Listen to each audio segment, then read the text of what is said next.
Asal-usul anak laut.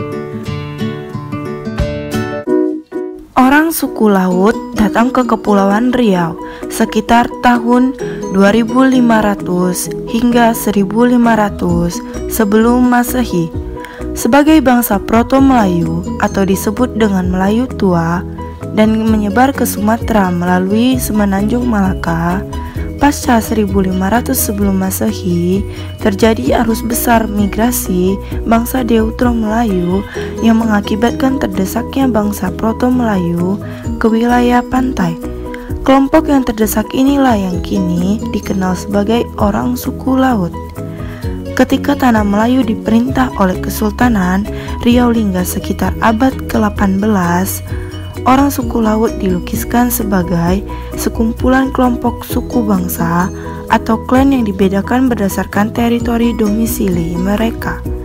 Masing-masing klan ini terdiri dari berbagai nama seperti suku Tambus, suku Galang, suku Mantang, suku Borok, dan suku Mapor.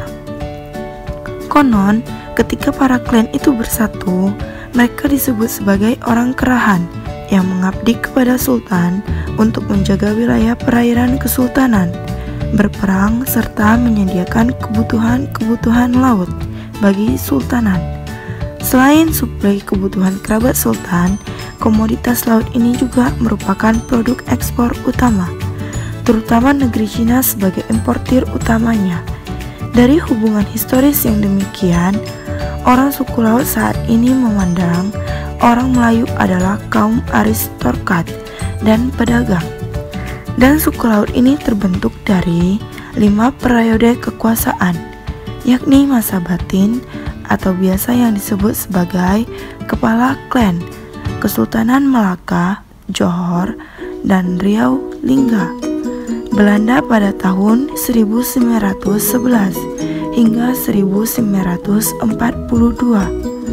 Jepang pada tahun 1942 hingga tahun 1945. Dan yang terakhir adalah Republik Indonesia pada tahun 1949 sampai sekarang. Lokasi suku anak laut.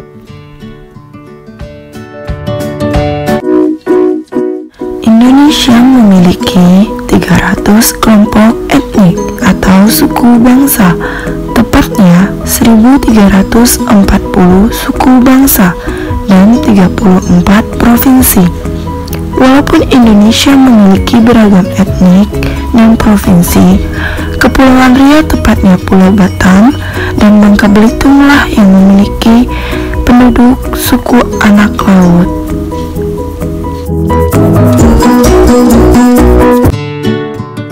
Bahasa yang digunakan suku anak laut.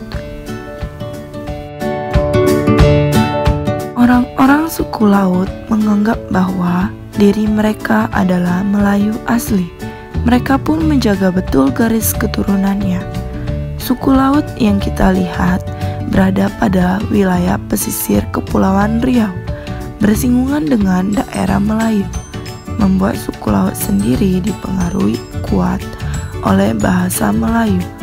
Bahkan mereka lebih fasih menggunakan bahasa Melayu dibanding bahasa Indonesia. Kepercayaan suku anak laut.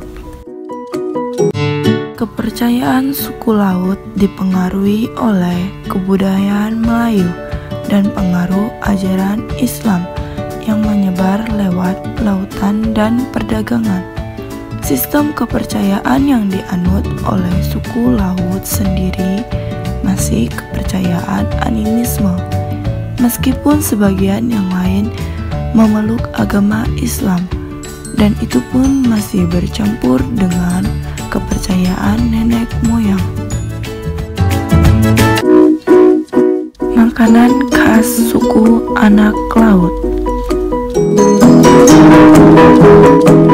Pada dasarnya, suku anak laut tidak memiliki makanan khas.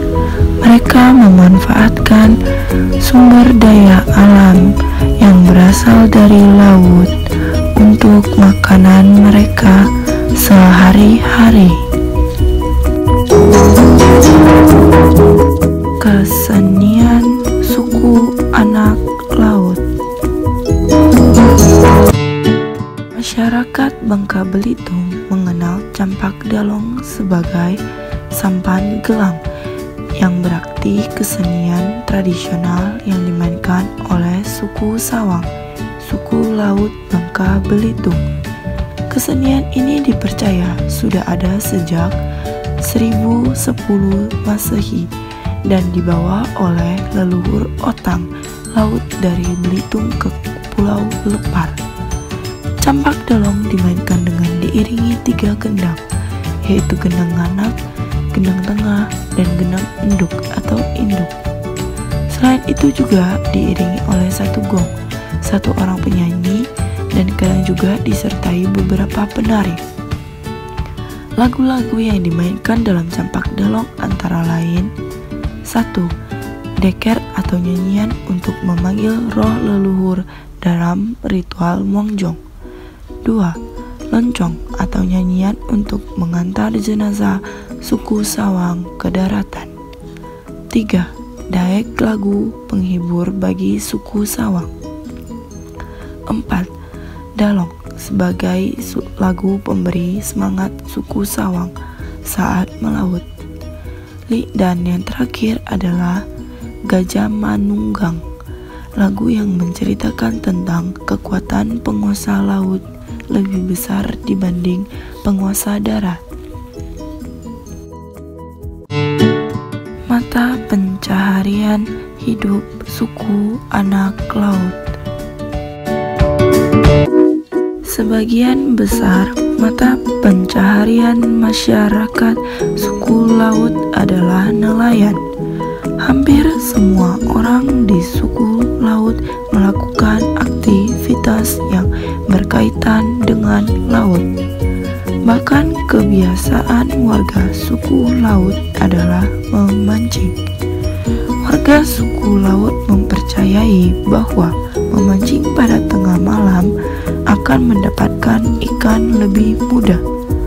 Mereka memancing hanya menggunakan getek atau perahu sederhana dan tombak.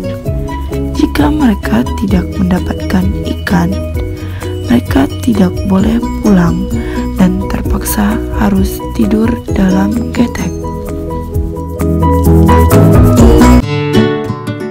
Perburuan suku anak laut.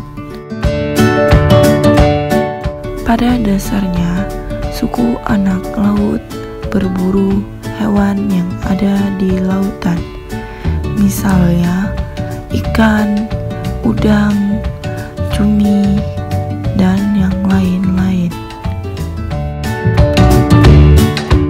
Transportasi suku anak laut. Transportasi yang biasa digunakan oleh anak suku laut adalah getek atau biasanya disebut sebagai perahu sederhana.